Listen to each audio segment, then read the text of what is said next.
Just do it. Just do it. Just do it.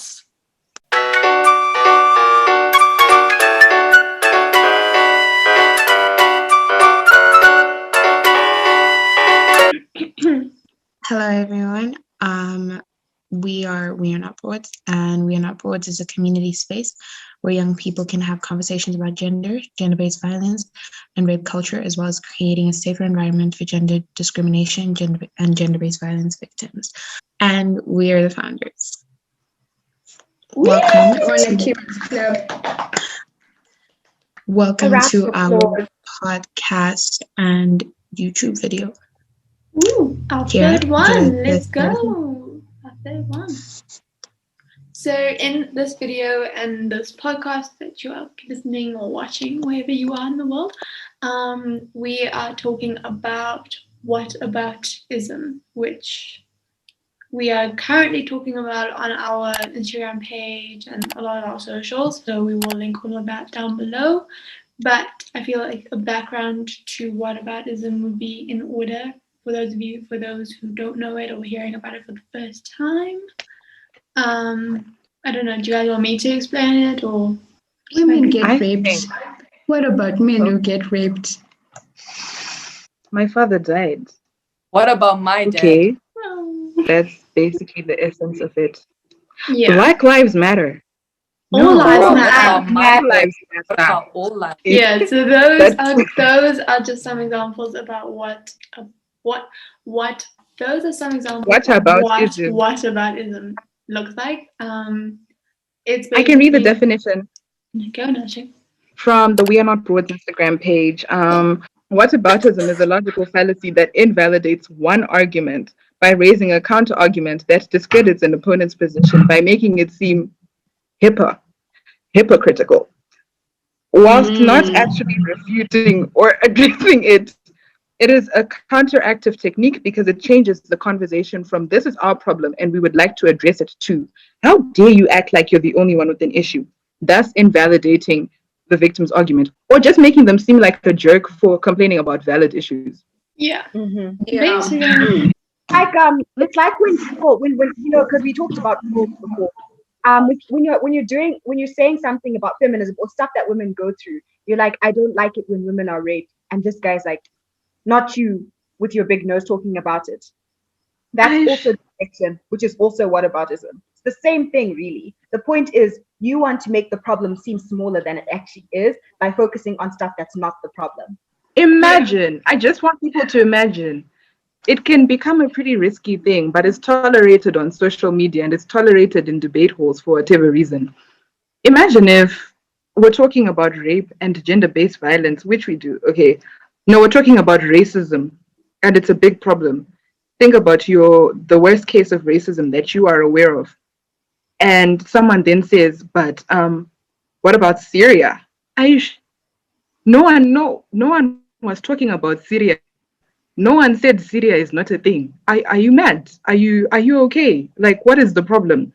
We can't invalidate people's problems by saying there's other problems. And it's a particularly frustrating fallacy because I'd rather be in a discussion with someone who actually wants to solve the problem.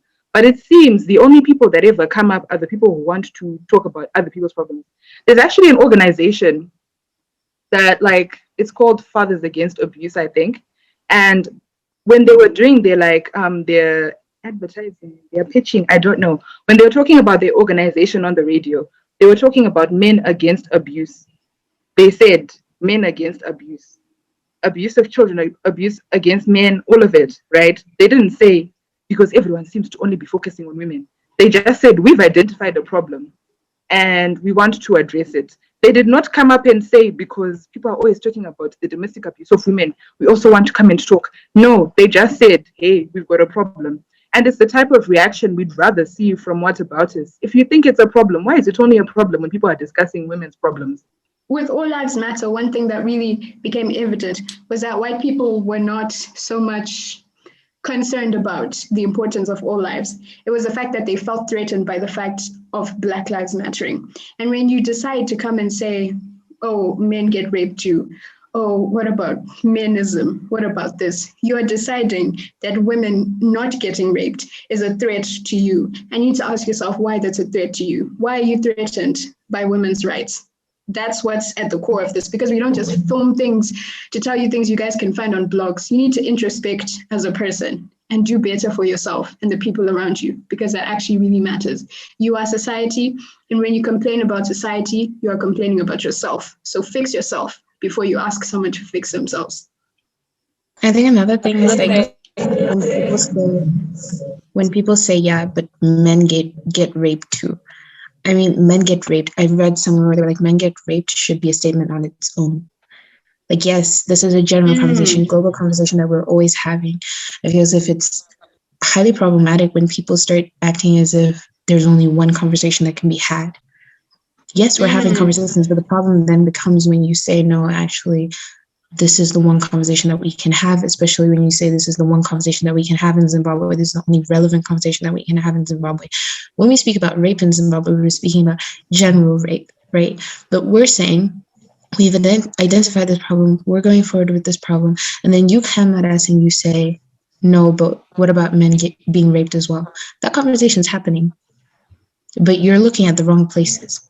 Yeah, I wanted to add to what Rumbie said, that like, and you then say, let's say that we put a men get raped thing on our page, and I hope we do at some point, and I'm sure it will happen, and it'll be in depth, and it'll be honest, and it'll be well researched.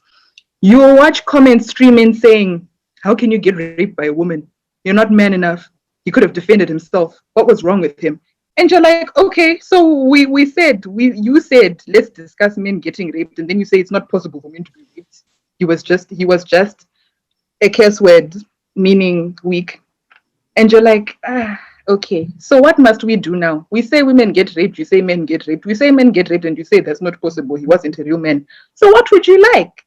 What must we do? It's the fact that we don't even have to be the ones to say men get raped, because that conversation is going on. There are people who have that conversation. And guess what whataboutisms do instead of engaging with that conversation? They come under women's posts where women are talking about their experiences and they say men get raped too. Meanwhile, there are organizations, communities, people who are trying to actively come up with a solution for the problem of men getting raped, who are working really, really hard, tirelessly to make sure that discussion is had, and you don't want to support them. You don't want to support them, but you want to deflect from women's issues. And that means you don't actually care. It just means that you don't think that women should have the same rights and liberties as men. and like that is honestly when local man was complaining to us about whatever, and they said that, men go through things and we don't complain. I just want to like a problem. Let's unpack this, right? You have a problem, I have a problem. Let's say I'm struggling to pass my history exam, right? And I come crying and I say I'm going to start studying. You can't come and attack me for studying to fix my history exam when you are also struggling with history.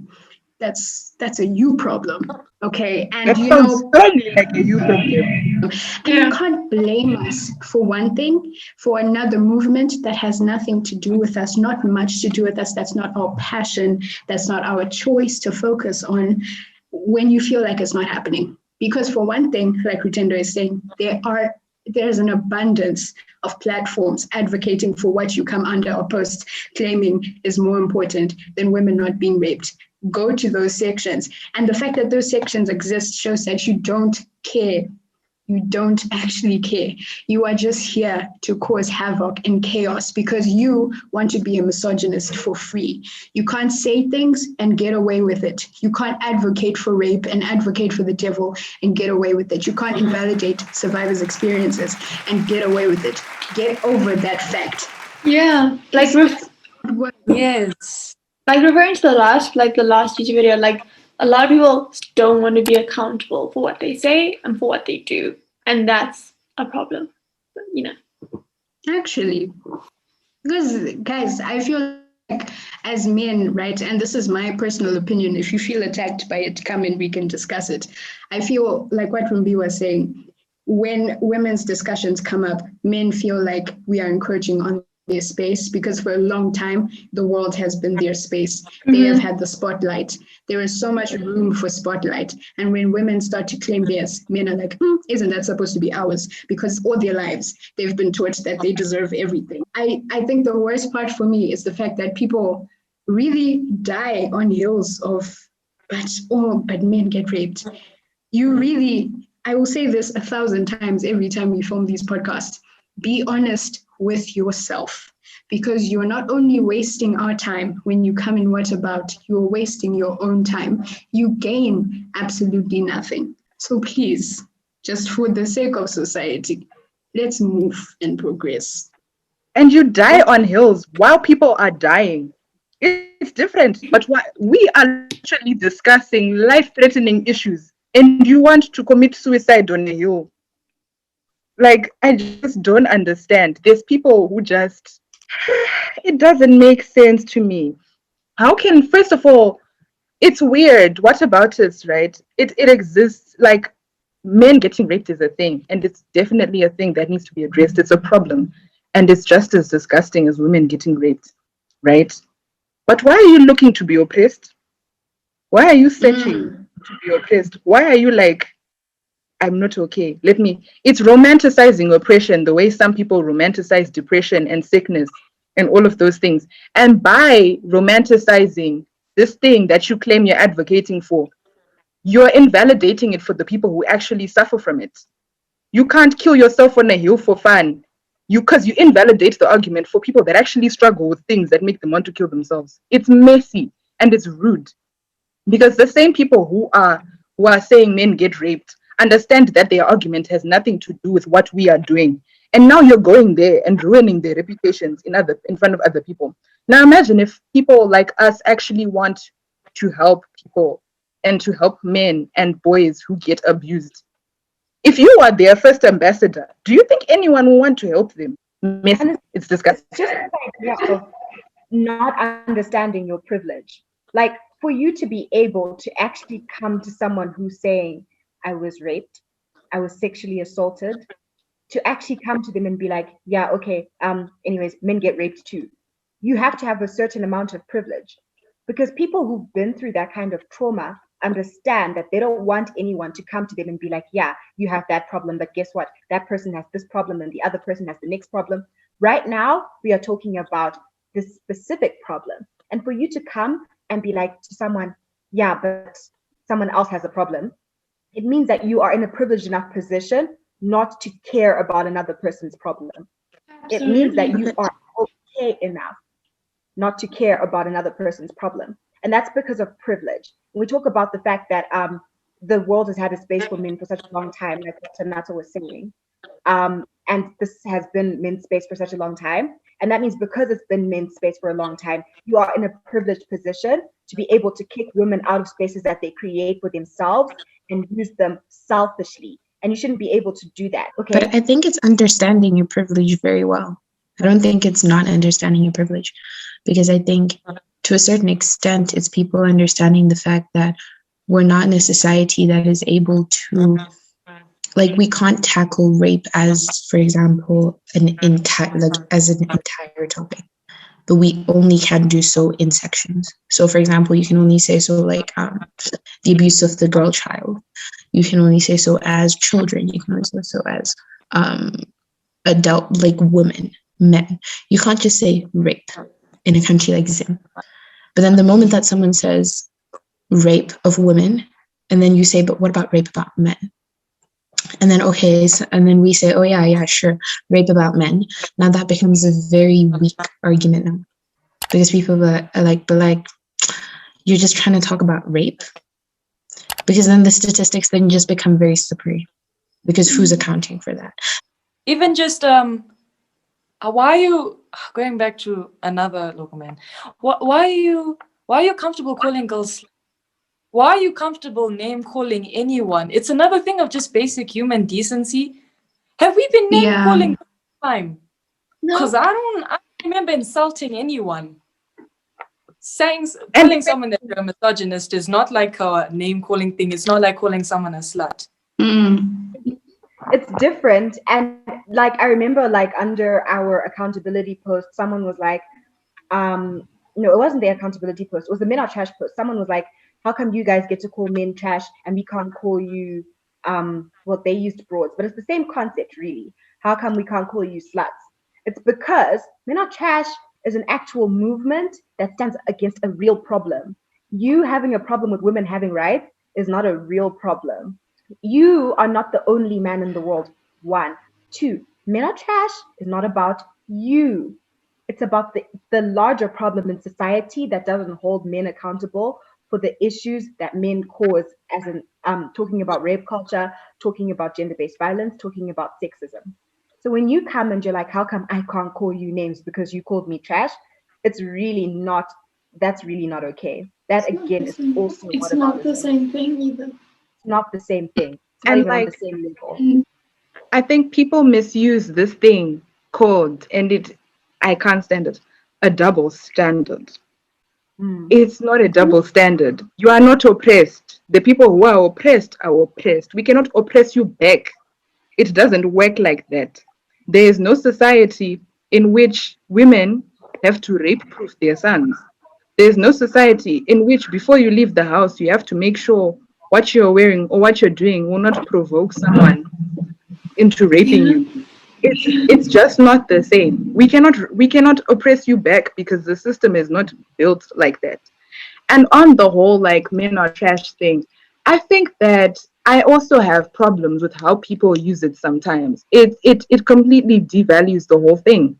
But there was a time when this like Trump supporter, Tommy Lauren, was having a discussion with Trevor Noah, right? And he kept circling back. And I feel like we're also in this type of cycle where we are discussing the correct version of something, right? And people are like, but what about the people who don't? But what about the people who aren't doing? And I'm like, we are not them. We are also against people who lie about rape. The percentage of them is very, very low. But we also don't like them. They're not helpful for us. They don't do anything for us. If you took time to understand what rape culture is, and is continuing to be, you wouldn't come and argue. It's just that, as we have said numerous times, you don't care. And I cannot engage with someone who does not care. I think for one thing, there's a lot of men have personal reactions. Like a lot of men feel personally attacked.